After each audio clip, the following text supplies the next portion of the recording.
am so sorry. We had a little technical glitch here. We are back rolling again. Welcome to the Impact with Robin Dorsey. We are going to talk about diabetes. And diabetes is a very important topic to talk about. 30 million Americans have it. It's not a dirty little secret. We're going to have the discussion today. I'm glad you are here with us to join in the discussion. We are advocates, we are diabetics, and we are here to help you stop and manage your diabetes. So, hello and welcome. Now, let me tell you about some of my fantastic advocates and guests that we have here today in the studio. So, first, we have Florence, and she likes to be called Flo. Hello and welcome. Thank you. And we have Ina. Hello and welcome. And she likes to speak and do commercials and all of these wonderful things that we do as advocates. Oh, and she was a cover girl. Wow. Oh, we have a celebrity in the house. Yes. I love it. I love it. So, hello, ladies. Thank you so much for joining us. Thanks, Robin, for having us here. Oh, my goodness. So, when has been, I feel like I haven't seen you all in forever. Oh, it's been a while. It's been a while. I guess we need to get together and do more stuff for We diabetes. need to do more stuff. It's about that time. It's that time of the year. Well, I know Flo and I probably could find the time. I'm sure you couldn't find it. Oh, no. We always make time to stop diabetes. I love it. This one here. Oh, my goodness. You know. So, let's talk about diabetes. So, Flo, let's start with you. Tell us about your story and your journey when you developed diabetes. So, I think I had diabetes by like 2000, and I had it 2008, and I had it for like 10 years. And, you know, at first I think I was in denial. I didn't, I had my hands were tingling. I had used the bathroom quite frequently, and I just felt really lethargic. So I think I was in denial for a couple years. And at that time, I said, I think I need to go to the doctor. And so the doctor, you know, put me through that glucose test, etc. And I was just like, what is this test? It's taking a long time. Right. So then I got the results, and then they said I was diabetic. So I decided to, you know, join American Diabetes Association and advocate and make a stand for people with diabetes and make them aware of, you know, what's happening with me on a personal level, and to let people know that there is some, you know, medication that you can take to help you through that. So let's go back. So when you found, so you were having these symptoms. Yes. And so were you nervous? What was going through your mind when you started having these symptoms? Like, were you like, oh my God, what is this? What is going on with my body? Or so what was your reaction? I think my reaction was, I'm getting older. And I'm like, oh my God, I'm falling apart. Yeah. But yeah, it was like quite alarming because, you know, who gets tremors in their hands and like tingling sensations in their hand and their feet? Yeah. And then when I would sit like Indian style, my feet would fall asleep. So those are definite symptoms, you know, for someone with diabetes. So like I said, I think I was in denial for a while until I went to the doctor. And so when you went to the doctor and you took the glucose test and they came back and said, I'm sorry, yeah, you're type 2 diabetes. What was going through your mind and how did you feel about that? I think I was, I think I already knew, Really? but I think I was just in denial, and I think it was somebody telling me something was wrong with me, right? Okay. And the fact that, you know, they told me my options was to take a pill every day. Right. And it made it seem like it would be for the rest of my life. Wow. So yeah, I remember sitting in the doctor's office like, wow, my life's going to change. But, you know, I was glad that I sought, you know, help to get that done because, you know, a lot of people are do not even go to the doctors or can't afford to go to the doctors. So I was proactive in that sense. Did other people in your family have diabetes? Because you said you already thought you possibly have it. Yeah. So was it because you had a family history of people having Yeah. diabetes? So family history. I think aunts had it back in the Philippines, and so I knew I was like predisposed to having it. So that was, you know, something I knew in the back of my mind. Okay. And what was the discussion in your home about diabetes? Did they talk about diabetes? Because a lot of people don't. They talk about cancer, they talk about AIDS and all these other health illnesses, but they don't want to talk about diabetes, and I really don't know why, because it affects 30 million Americans. So what was the discussion prior to you finding out you had it? Did you hear about diabetes? Were they talking about that?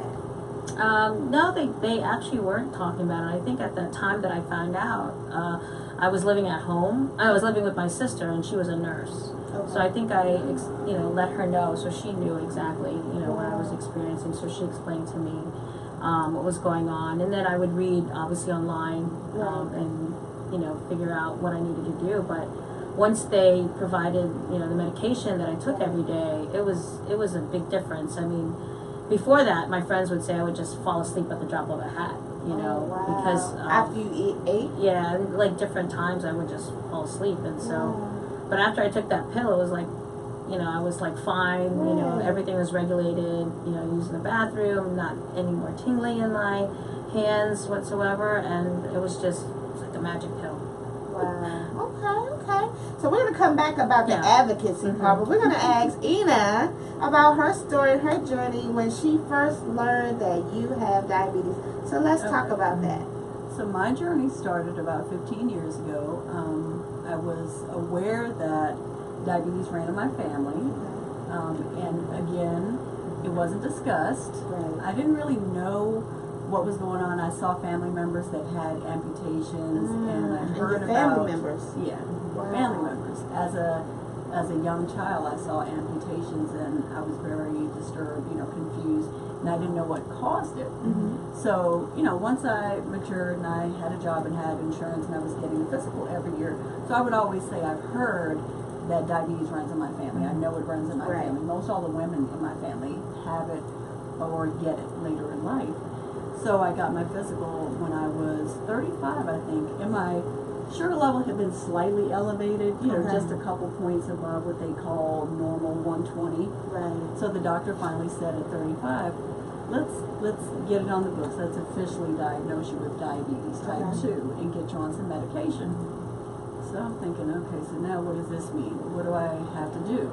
So I'm envisioning I get diagnosed, I'm going to have a conversation with my medical professional about how this is going to impact my eating habits and like everything. And literally I got a script that said, you're going to take this medication twice a day with meals. Have a good day. You're officially diabetic. That's it. Wow. Wow, that was the doctor's delivery to you. Yeah. Wow. So then I go to the grocery store. I'm like, I don't know what I'm supposed to be eating. Like, I don't know if I should be changing my eating habits. Like, I was just ignorant to the fact of how to manage myself as a diabetic. I knew nothing about it. So that's when I first went to the ADA site. I'm like, what am I supposed to be eating? I didn't even know that carbs turned into sugar. Like, I immediately only thought sugar is sugar, like cookies and just sweets. I didn't know anything about that. So it took me some years to figure all that out and get it under control, but the ADA site, that was very helpful. I learned so much information. I found an endocrinologist. I didn't even know what an endocrinologist did. Up until then, I'd only seen a general practitioner. And it wasn't recommended that I see a specialist to learn anything about diabetes. I wasn't told, well, maybe you should see a dietitian even, so you can learn about what you should eat and what maybe you should cut back on. None of that. So I was 35 when that all happened. And then I was thinking about it.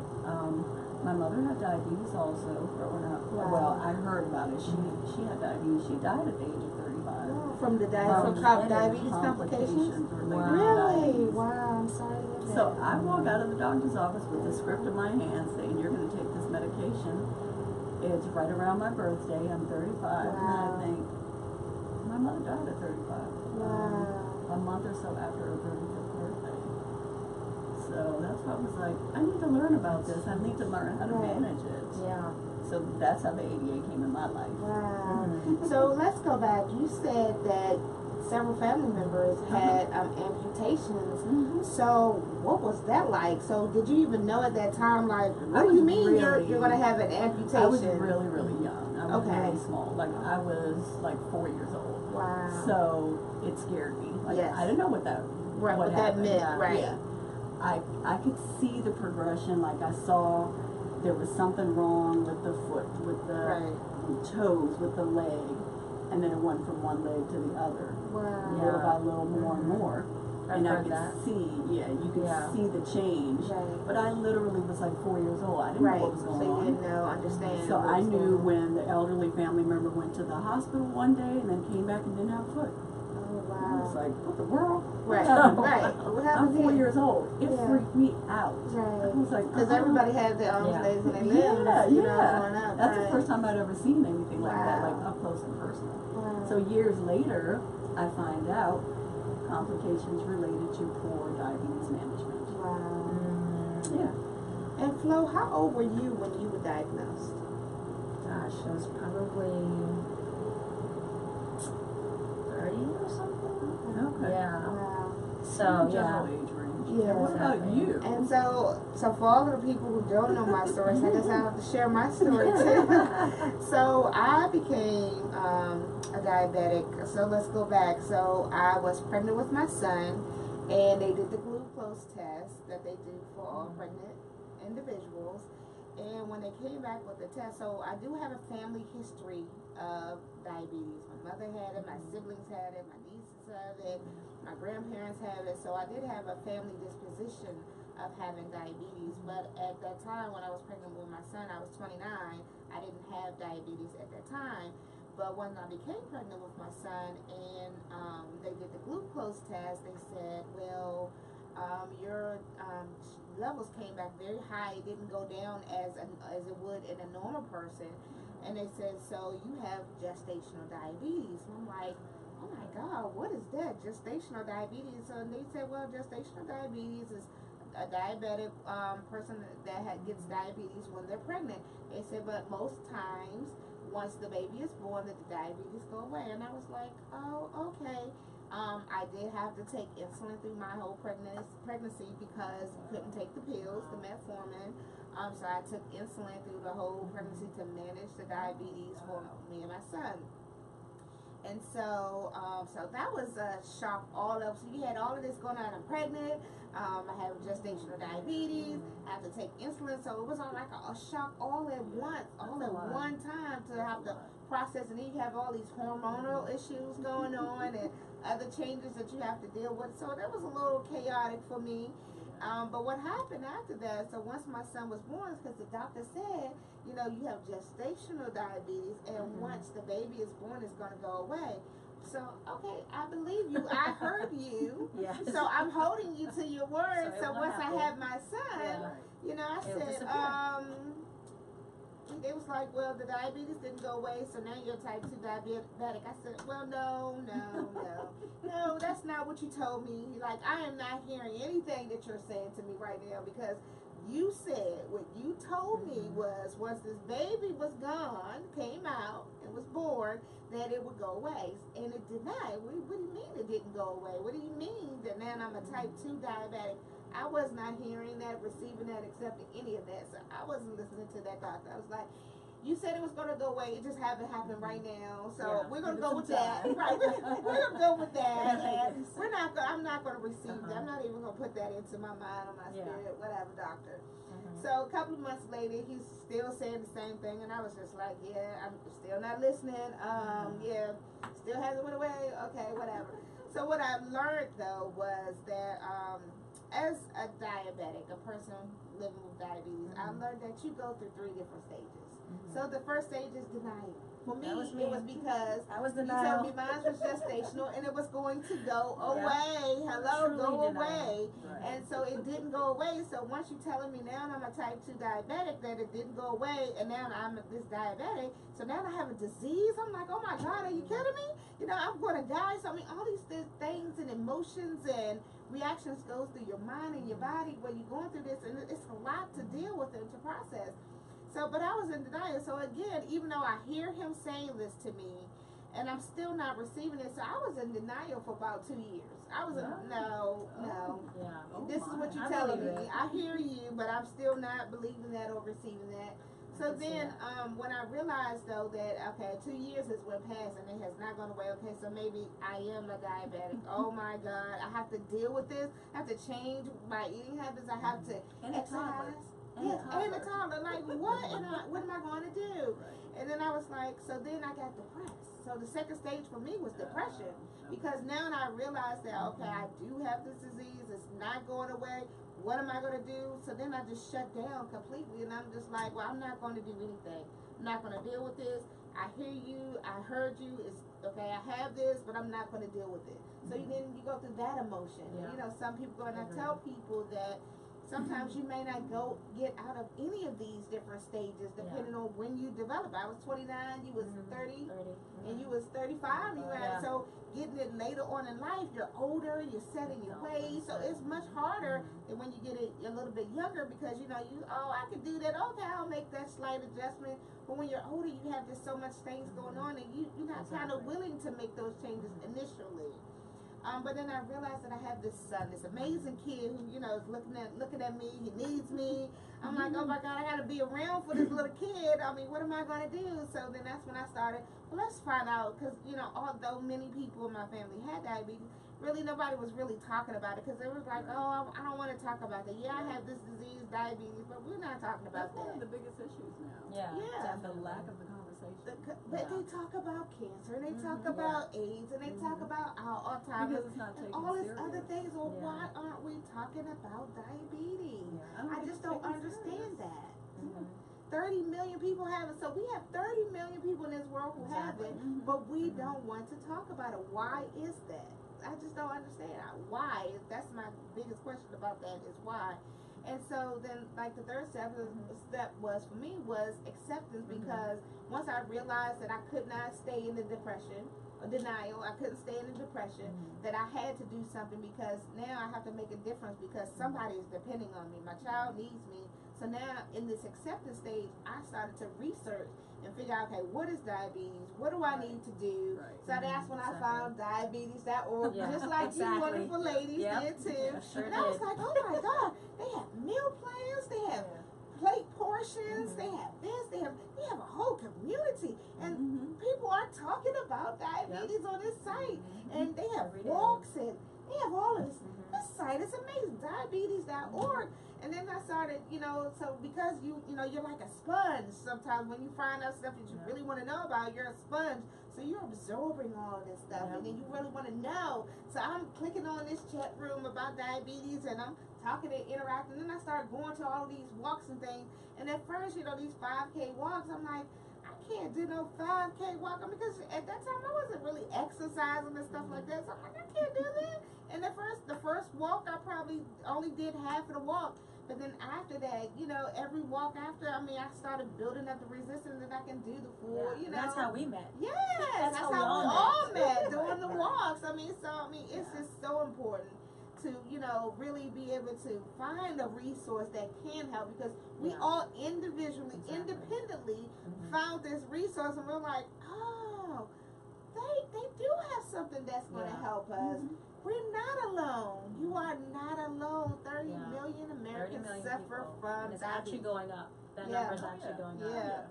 Yeah, and so I think about 6 years ago, 7 years ago, I made a lifestyle change, and I basically joined a gym, and we did this challenge for 8 weeks, right? And I was at this gym called The Works, and I just made a lifestyle change with eating habits, etc. And after 6 months, I was able to get off my diabetes medication. And it's interesting. Everybody's made up differently, so everybody, it doesn't apply to everybody, but that they don't tell you that at the doctors, and that was kind of interesting to me, because they were just pushing the pill. I think that's one of the things that I was, I go back and I remember that they didn't say that you could reverse it, and so after 6 months I was able to, and it's hard, it's a tough thing every day to know that, and my doctor gave me a scare last year and said, if you don't start losing weight again, you could go back on your meds. So it's something that I struggle like every day.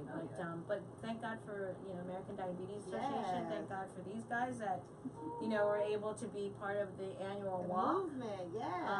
And so it's awesome to meet Robin. She's been on stage at the American Diabetes Walks, talked on behalf of everybody, making a stand for everybody, and we just want you to be aware, right? Be aware. Knowledge is power. Exactly, and go to the doctors, because until you know for sure, and then you can deal with it and go through these stages that Robin has, talked about, because it is. I mean, I admit it. I was in denial for a while.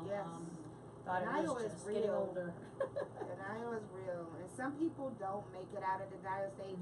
And then what I've heard through the diabetes journey, some people will say to me, well, if you just lose weight, or if you just don't eat that piece of cake, or what if you just, but what I've said to them at that time, well, if it was just that easy, then so many millions of people would not be struggling with this today. If it was just that simple to change your mindset, people wouldn't be obese, period. If it was just that is so many power is in the words that you speak over people. So you don't never know what state people are in. So some of the words that people say to you can leave you devastated, or can leave you in that depressive state, because you're like, well, it's my fault that I got diabetes. Well, it wasn't my fault. It wasn't nothing that I did. I never ate a lot of sweets. I still don't eat a lot of sweets. So they were like, oh, you got diabetes because you're fat, or you got diabetes because you eat cake, or you got diabetes because of this. Sometimes, again, we all had a family predispositions of people in our family who already had it. So there was a chance, a 50-50 chance anyway, that we may develop it in our lives, and we just got it later on in life. So talk about tell us about your advocacy journey. So, like I said, when I was diagnosed, I didn't really know much about diabetes, except for that it existed in my family. And when you talked about like the medical professionals not telling you certain things, like my doctor, I told you, she gave me the prescription, said these are the pills you're going to take, go on your merry way, you're diabetic now. So that's when I went to the ADA site and I started learning about carb counting. But then I also found the chat rooms to be very helpful. Yes, they were really I found a huge list of like cookbooks, because I enjoy cooking, just all kinds of different things. I found my an endocrinologist, a dietitian. So tell them, so for people who don't know at home, tell them what an endocrinologist is. So endocrinologist is a doctor that specializes in diabetes and thyroid issues, or thyroid management, which I ended up having problems with my thyroid also. And again, my ignorance, I thought an endocrinologist only helps people with diabetes. No, they don't. It was discovered later on that I had some thyroid issues, and he helped me with that too. But, I had to go to this endocrinologist, to a specialist, and have him talk to me about, what a good A1C would be. When I started out, my A1C was like 11 point something. And again, I got the blood test. He said your A1C is 11.1. So I'm like, that means, like, what does that mean? What's an average A1C number? So that's when he explained to me that it was an average of a 3-month time frame, like what my sugar level average, and he gave me this chart. And he said, so if your sugar level, if your A1C was 11.1, then your sugar level was in this range. And I was like, it was what? Because I knew where it was supposed to be most of the time. And the denial portion of me was, I'm not going to test. I'm not going to prick my fingers. I don't like that. Finger hurts. I don't think it's that high. So I'm not going to test regularly until I saw that A1C, and he was giving me a side eye, like, really? Why is your A1C so high? And I'm looking at that, what my average sugar level was over that 3-month time frame. I was like, And so, people at home, let us just tell you that you cannot lie to your doctor. If you are diabetic or pre-diabetic, and you tell your doctor, oh, my levels has been 100, 60, whatever you may say, and it really was 200, 300, whatever it may be, in a bad place. And then when they do that wonderful A1C test, which tests your blood over the 3-month period, it comes back and say, the test said that you are lying. You have not been managing your diabetes, and you need to make some changes quickly. So cannot lie to your doctor, because the numbers will tell on you that you have been cheating on your diabetes. Right. So from the beginning to now, like I said, I'm a carb counter. Okay. But my A1C has gotten down as low most recently to 5.9. Wow, congratulations. So I've been averaging in the 6 to 6.5 range. Yes, People that drop is their phenomenal. medication. That's what I'm hoping. Yes. That's great, Most recently Nina. it was 5.9. I'm so That's excited about that. amazing. And my doctor had even said, have you been having a lot of lows? Maybe we need to start considering to reduce your medication. Yes. Yeah, I'm absolutely. so excited about that. Wow. Yeah. And also tell us, so you were also stating that, so you're counting carbs, but tell us, for some people who may not know, about the carbohydrates and on the labels. Oh, right. So break that down for them, because So when like you first found out that, you're like, what? So it has sugars on your labels, and then it has carb counts. It has something, right. I know. Because the labels say carbs, let's say 20 carbs, but then it'll say sugar maybe 5. Right. And then fiber maybe 2 or 5. Right. To have an easy number, to give you an easy number. So when you're diabetic, when you're told you're diabetic and you go to the grocery store, I'm looking at the labels. All I think is sugar means sugar. Right. So I see something that says, let's say 5 grams of sugar. So I'm thinking, that sounds like it's okay. Again, I go in there blind as a diabetic pretty much. I don't know what a good number is.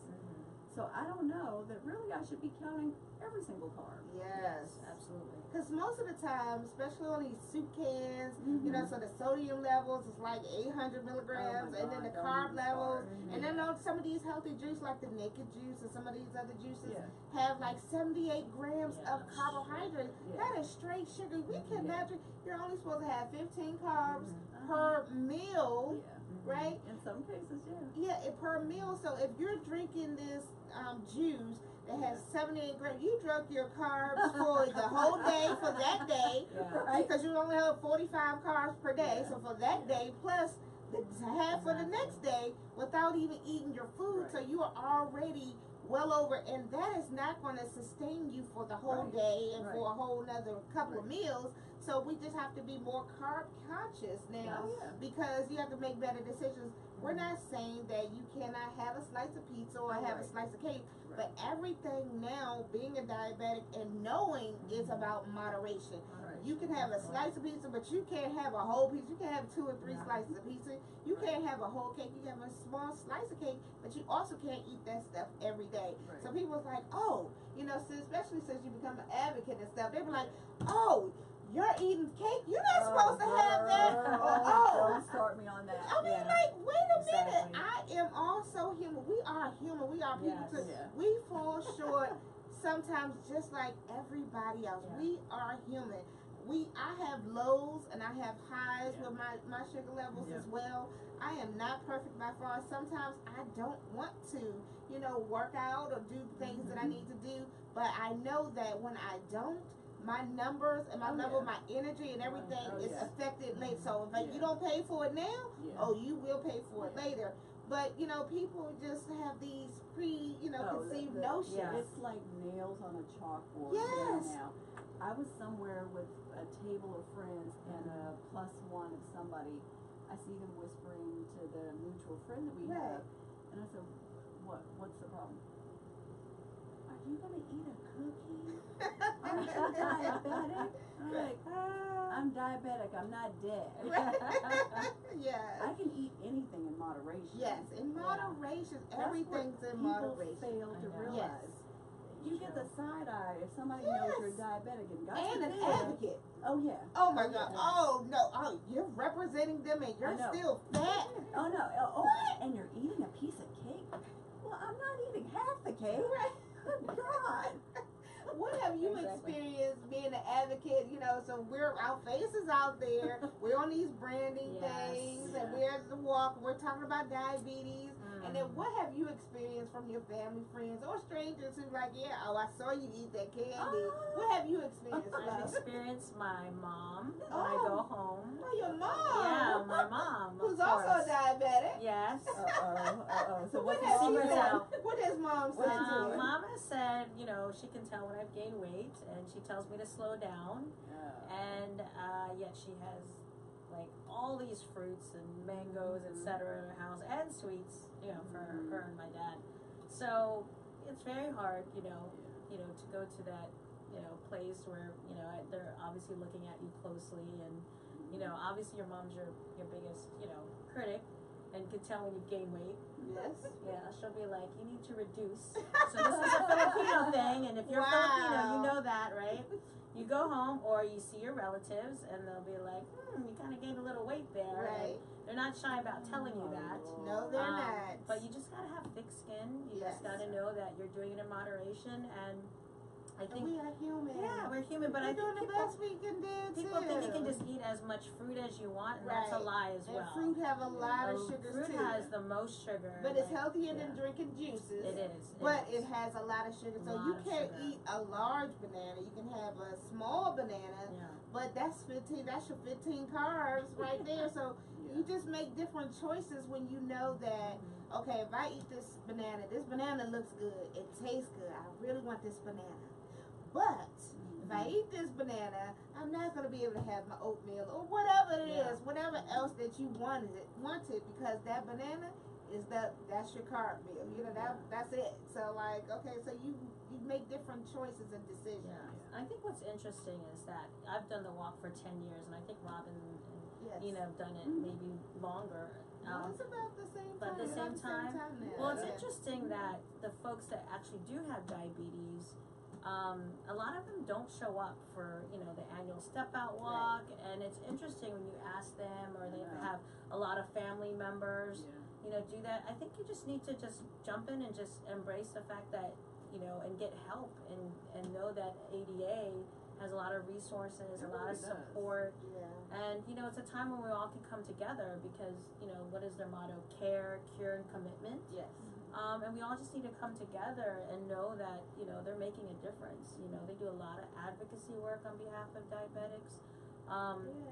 And it's a shame, you know, that we don't have as much participation here in the nation's capital, where a lot of, you know, family members and people of all different races have it in the Washington, D.C. area. So I think for me, when I started ADA, you know, I became an advocate like you did. And so you take a class, if you're interested, take class with ADA and can do that as well. So we're going to talk about the classes and how you can become an advocate too, but we're going to take a brief break, and we're going to show a diabetes PSA from the walk that we did. So we're talking about the wonderful walk. The walk is coming up. So we're going to show you this diabetes PSA, and we'll be right back with more information.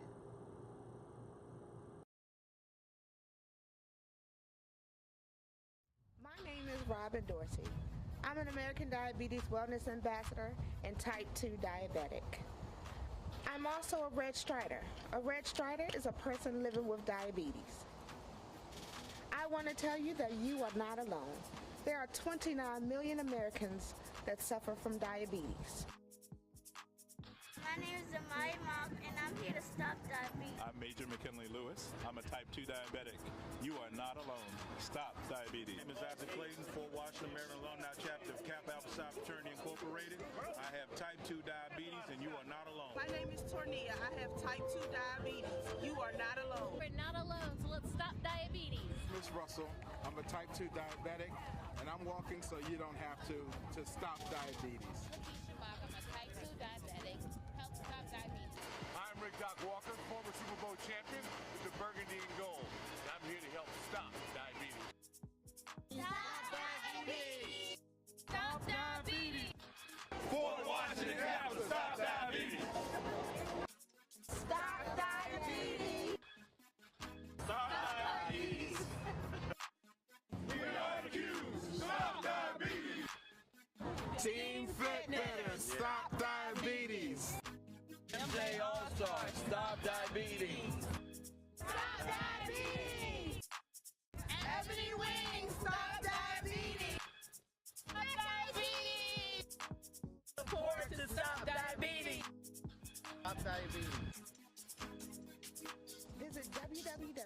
stopdiabetes.org for more information. Stop diabetes.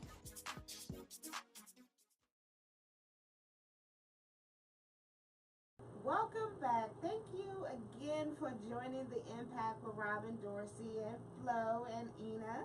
And we are here talking about diabetes, the dirty little secret nobody wants to talk about, but we are talking about it here today on the Impact with Robin Dorsey because it makes a difference. We all have diabetes, and we all are making a difference by changing our eating habits and advocating for not just ourselves, but for you too and 30 million Americans who have it as well. So welcome back. Hope you enjoyed the PSA. So let's get back to our discussion. So Flo, you were telling us before our break, you were telling us about being an advocate and the training. So let's go back into that. Sure. So American Diabetes Association has an opportunity for folks that want to do more in the community. So you could go and get some advocacy training, and you could actually become an American Diabetes Association ambassador. And so what that means is you've gone through the like a half-day workshop, and then you've gone through some testing, and then they put you out there. They say that you can go talk to any corporation, schools, health fairs, etc., because you are now informed and you can talk about the work that they do. So I became an advocate, I can't even remember, a while back, and so I had an opportunity to talk at Howard University. We had a table there as well at a health fair, and then George Mason University. I was able to attend their fall fitness fair and some other events that we've had in the area to promote the annual walk. But it's just a way to get involved. It's a way to make a difference, and you can't imagine how many people come up to me and say, my mom has it, my dad has it, I have it, I was told I was pre-diabetic, I need more information, where can I go? And so the ADA does a really good job of trying to reach out, to the community and say, if you are interested in having a fair, etc., we can have a table there for you. Yes. I've spoken at a lot of nonprofits, federal government. The federal government is reaching out more and more to the ADA also. So I've done a lot of their health fairs. I speak to groups, federal government, nonprofits, like I said, corporations, like you were saying, educational institutions. There's a nursing home close to my job, and they wanted someone to come out, and something came up at the last minute and I wasn't able to go. We had to reschedule a couple times. They had an issue, and then I had an issue. But they wanted me to come out, and it was just like 3 little ladies at first, and then a couple more came in. One man came in finally, but they kept me in there for a long time. Yeah. But they really enjoyed it, though. They really got very engaged. They had a lot of questions, and the ladies that were working there, they had said they have people come and speak a lot, but because they actually have diabetics, like they've had people come out and speak about different things in the community, but this is something that actually touches them, affects them and their family members. They actually were very engaged, and they were like, can you come back and talk to us again? And they were really nice. They sent a nice little thank you card to me. Yes, that was nice. It was so sweet. They were so nice to me. And I know Robin, she speaks about it on her show all the time. And then you've spoken probably like 100 places. They have had me at some really amazing places. I spoke at the Washington Post. So I was on a panel, a really phenomenal panel. So I spoke at the Washington Post, the U.S. Chamber of Commerce, many different places, WSSC. So I've had some really, really phenomenal opportunities that I wouldn't have received had I not been working with ADA. I mean, they've had us in numerous commercials, and I'm on their branding, we're on their branding materials. So it's so funny because sometimes my family or friends say they'll go into their doctor's office and they'll see a commercial that we've done for ADA, and they're like, I saw you on the TV, and I'm like, you did? I was telling you, remember earlier, I was in my own endocrinologist's office, and he was playing a DVD that I did years ago with my aunt in reference to nutrition and cooking. Right. And I was like, that voice sounds familiar. Right. And I turned around, and it's me and my aunt on the screen. Right, it was you, in my endocrinologist's office.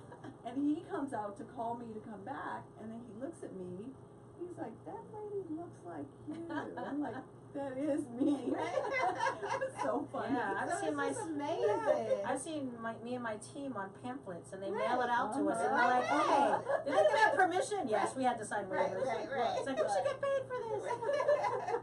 It's so amazing, but we have so much fun, and like I said, and it just lets you know that you are not alone, because I met these wonderful and beautiful ladies through our advocacy, through our fight and our struggle with diabetes. We are real people living with this real disease, and we are making a difference together for everybody else too. Because I mean, this is hard. It's a hard road. I mean, like I said, we have our highs and we have our lows, and you know, everybody, you know, the expectation. People like, again, you better not eat that piece of cake. Oh, I can have one piece of small piece of cake. I'm not going to eat a whole cake. I mean, I'm gonna be on the floor if I eat a whole cake, but I can have a slice of cake. As long as I'm doing it in moderations and making some adjustments other places that I need to. So, you know, just be mindful what you say. And then some of the things that, you know, I found that when I first found out what the doctor was saying was kind of really unrealistic. So one of the things that they was like, well, you know, again, so when I first found out, they was like, oh, well, you need to exercise 5 to 7 days a week, 2 hours a day. Really? Like going from not exercising at all to go from 5 to 7 days, 2 hours a day? That was just so unrealistic. And what they don't understand is when people tell you things that are unrealistic with children or adults, you know, our mind shut down, was like, okay, whatever, that's unobtainable. I can't do that.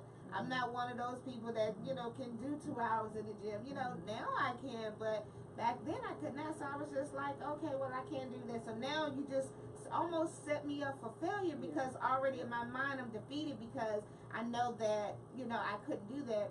But what I tell people when I go out and speak and train talk about diabetes, I tell people, start out small.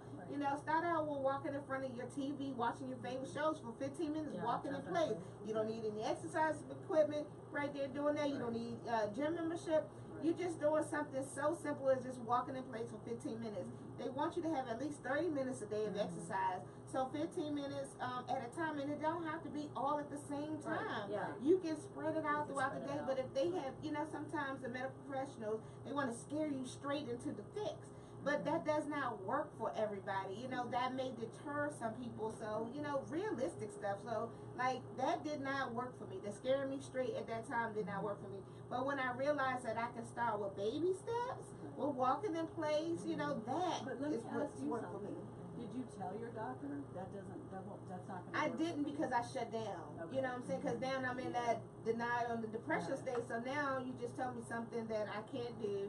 And now what am I going to do? So now I'm just not going to do anything. So again, your mind is like, well, okay, well, I can't do that. Well, thanks. I can't do that, so now I'm not going to do anything. You know, when I speak to groups, a lot of times I have people come up to tell me that their doctor told them this, like, check their blood sugar level, prick their finger, let's say 8 times a day. Right. Which is, okay, I'm not doing that. No. That's unrealistic. That is really unrealistic. And then your fingertips are sore. You don't want to, you already don't want to do, because you feel like this is, I got to do that every day. I mean, you already feel some kind of way because you have to do it.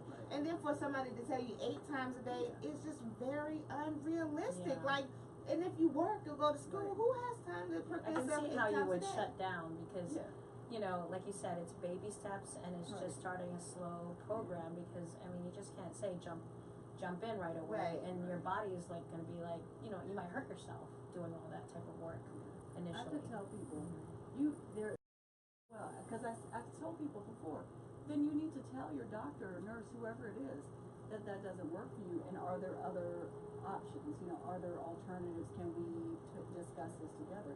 But they won't speak up, because that's the medical professional. So I have to tell them, you have to be your biggest advocate. I had a difficult relationship with one of my endocrinologists, and I finally decided, I told her one day, I can't do this anymore. Wow, that's good for you. I being had been proactive. canceling appointments because I was dreading seeing Yes, her. me too. One of my doctors, she was so, her bedside disposition was so bad, like I would hate going to the doctor. So then that's not the answer. Like, if you're beating me up, trying to tell me, you know, oh, you need to do this, or you need to do this, or you're not doing this, you're not doing that. We know what we're not doing. What we need is help, or a solution of how to make it better or how to fix it, not to beat us up, because that's not, again, what that's going to do is have us shut down. So maybe, you know, we're trying to work together. We want to make a difference. We don't want to die, you know, from diabetes. I think or there's have the complications. There's a disconnect of the psychological, like you said. You're in denial, then you go to the doctors, and they expect you to get it right away, which you don't. Like snap out of it. This has changed your life 180. Well, what I don't like is if I ask a question, I don't get an answer, or it seems like I'm not even really permitted to ask a question. Wow. So that's why I was like, okay, and I'm paying for this? I don't think so. So I left the office one day. I said, no, I'll take my file. I'm not coming back here. Of course, they refused to give it to me. But I left and I sat in my car and cried. I'm like, why do I feel so beaten up and degraded as a person after I see this lady? So it's best to, you know, from what you guys are saying, it's best to find a physician that is going to be, you know, that's going to work with you as opposed to, I tell people that all you know, the time. like you said, have better bedside manner and just you like have to be your own advocate. You do have to be on it, and you know, like when something is wrong with your body, you know when something is wrong. And even when the doctor's like, "Oh no, you're fine," you know, the regular test came back, but sometimes they won't take that extra test just for anything. And so, but when you know something yourself, because at the end of the day, your body is giving you the warning signals and signs of telling you that, hey, something is not wrong. We need to be checked out. You need to do something. So listen to your body, because your body tells you. Like some people who first learn they have diabetes is they have night sweats, they have excessive thirst. What else? Some of the tingling in the hands tingling in the hands and feet. What else? Blurred vision. And lethargic. You're just lethargic. So it's just many different signs and symptoms that you get that your body is telling you, hey, pay attention. Hey, it's something going on. But we sometimes don't listen. Oh, it's just this. Oh, I'm just tired. Oh, well, this.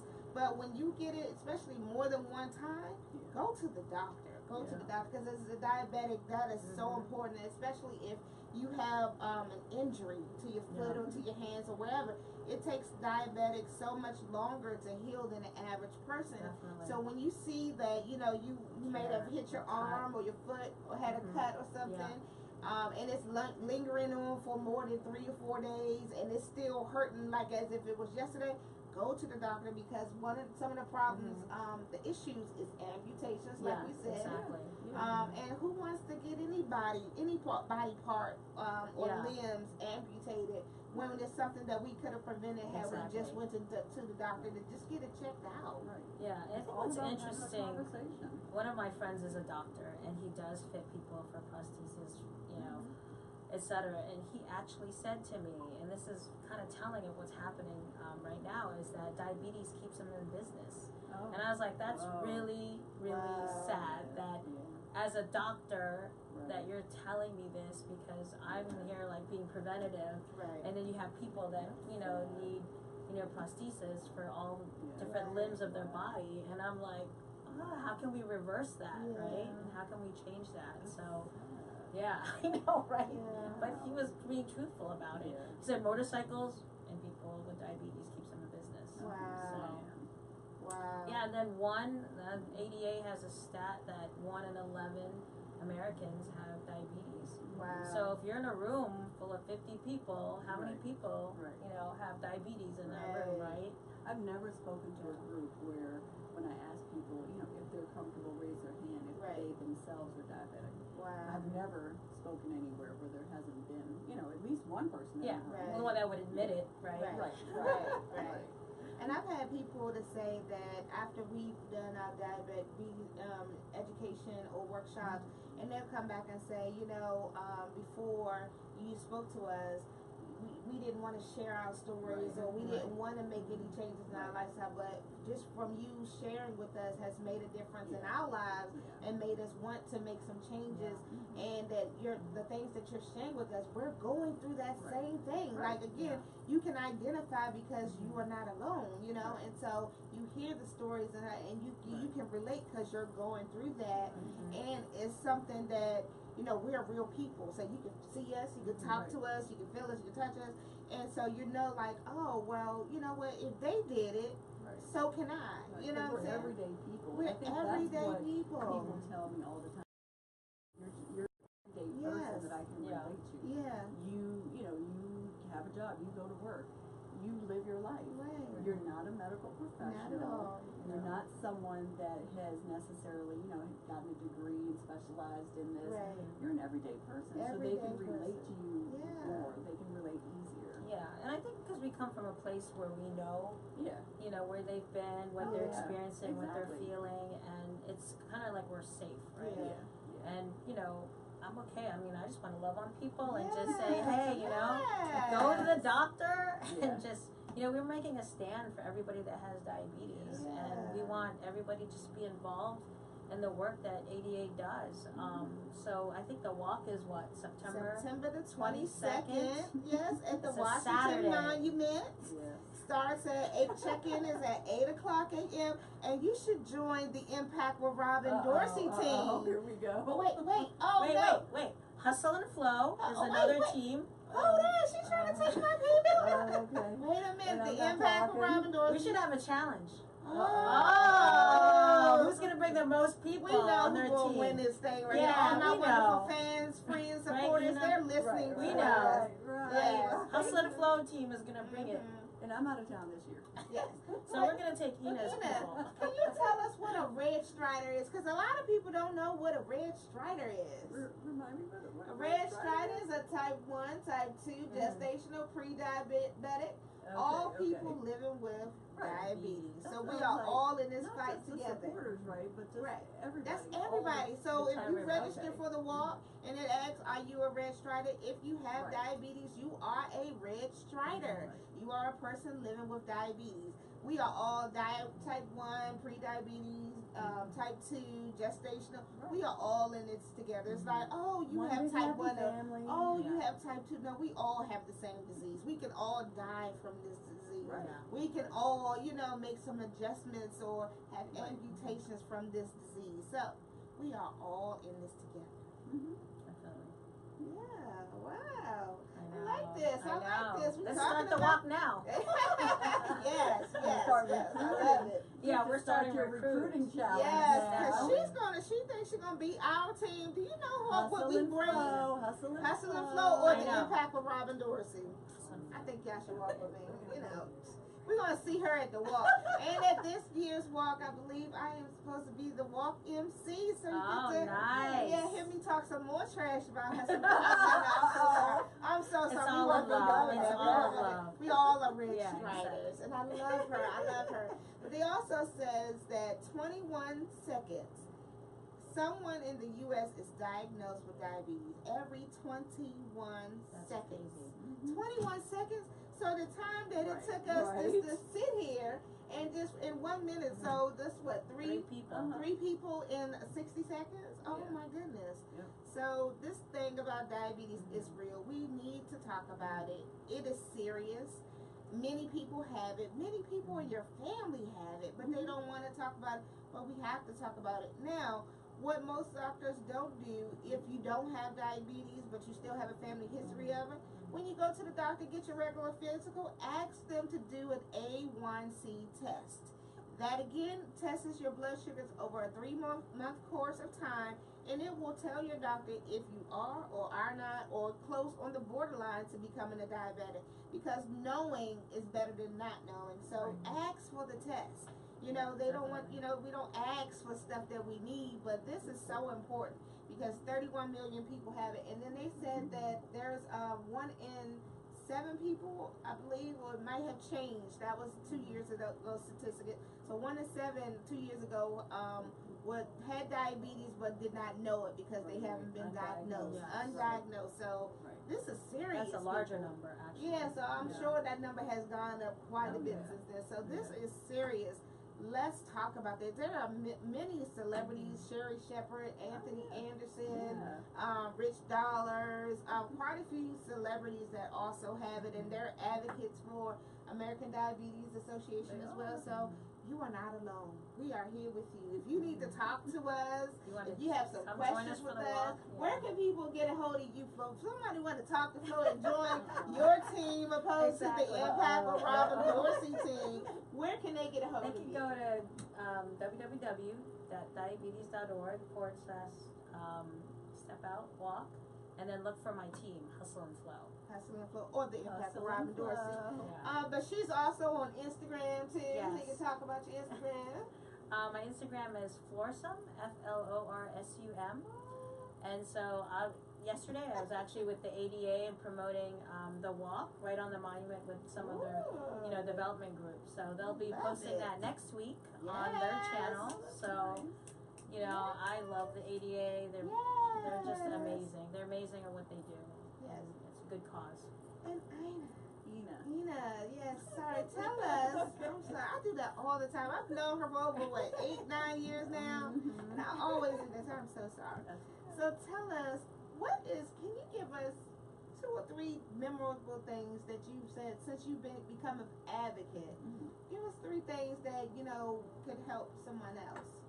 There's 3 things that somebody even need to know, or 3 things that helped you. Oh, well, the main thing for me was the whole counting of carbs. Okay. That helped me get everything under control. Okay. And just knowing that everything in moderation. Yes. You know what, like you were saying, you know what, today may not have been a good day for me. Yeah.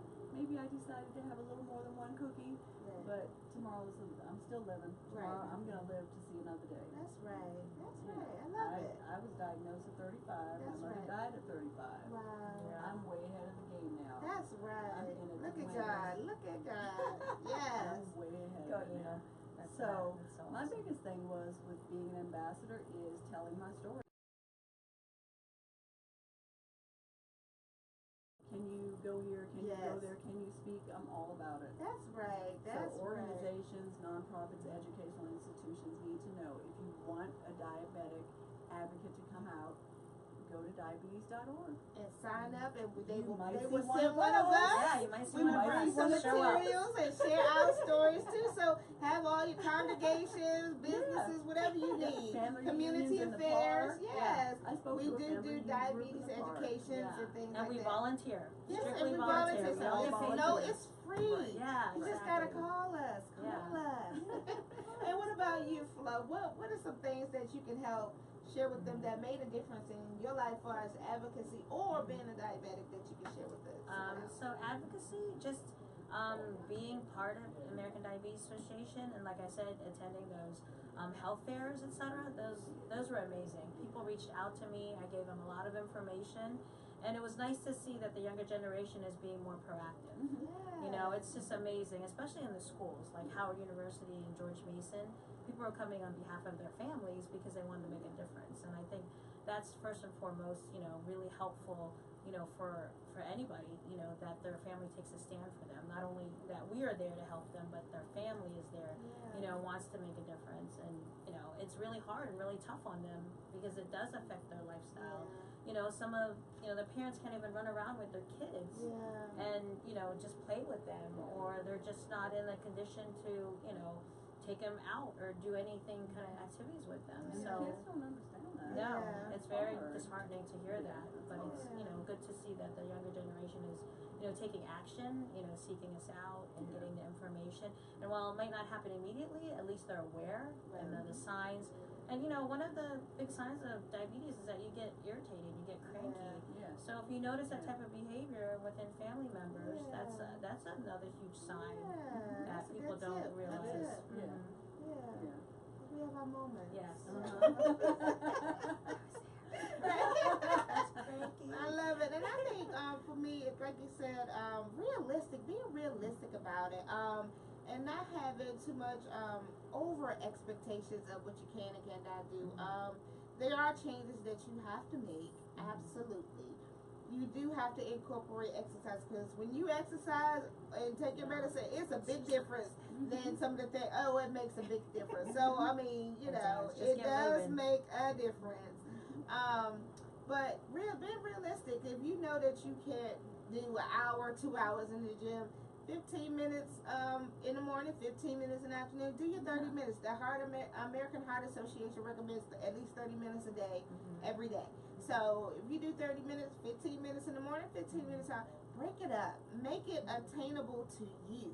Everybody's endurance and tolerance is different. And so what your friend or your family can do, you might not can do, but you might can do something different. Customize it to you so that you can make a difference in your life, because everybody's program is not going to look the same. What sugar does for her is not going to do for me. What the carbs do for her is not going to do for her. So, everybody is different, and we react to food in different ways. So we are all different individuals. So it's not a cookie cutter approach. One approach is not going to work for all three of us on this table. So that's not going to work for you. So just be realistic, but try to make that change and start with baby steps. If you're a person that loves sodas and you just found out you was diagnosed with diabetes, start out by replacing one soda with a bottle of water, and then in moderation, then replace 2 sodas with a bottle of water, and then gradually build it in. Eventually, your body is not going to even want the taste of that soda, because you're gonna be able to taste that sugar, like, oh, this is too sweet. So just moderations and baby steps. It is not an overnight thing. You didn't get it overnight. It's not going to go away overnight, but you can make a difference with moderation. Right? Yeah, absolutely. Anything else you want our wonderful audience to know? Okay, well, this was the discussion and the topic of advocates fighting to stop diabetes. And these beautiful ladies were here with me today. I thank you all so much. This discussion is not going to be over. I will be doing several diabetes shows throughout the next couple of weeks and months. The walk is in September the 22nd. So we'll have some more guests coming in, some children talking about their experience with diabetes as well.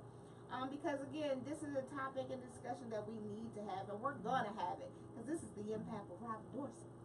So, without further ado, I cannot have this show without thanking my wonderful guests for always tuning in with me. I thank you so much for my family, my friends, and supporters. You all are awesome. You are the reason why I do what I do, because of you, to make a difference in your life, but you all are making a difference in my life. And I have to thank my wonderful and fantastic sponsors, Resurgence Beauty Lounge, for doing my hair and my makeup for every show. Thank you, Vetta. DChristopherCommunications for doing my show intro and music. We have Crafted for web designs. Robert, you are wonderful. Donnie for the intro and music. Thank you so much. And then we have my new sponsor, which is my cousin Jay. Thank you so much, John Glover, for Father Time and Company. So he is promoting father time and fatherhood initiatives, because fathers do matters in children's lives. So thank you again. Tune in right here, same time, on The Impact with Robin at WBGR. Thank you and have a good night. Thank you. Thank you.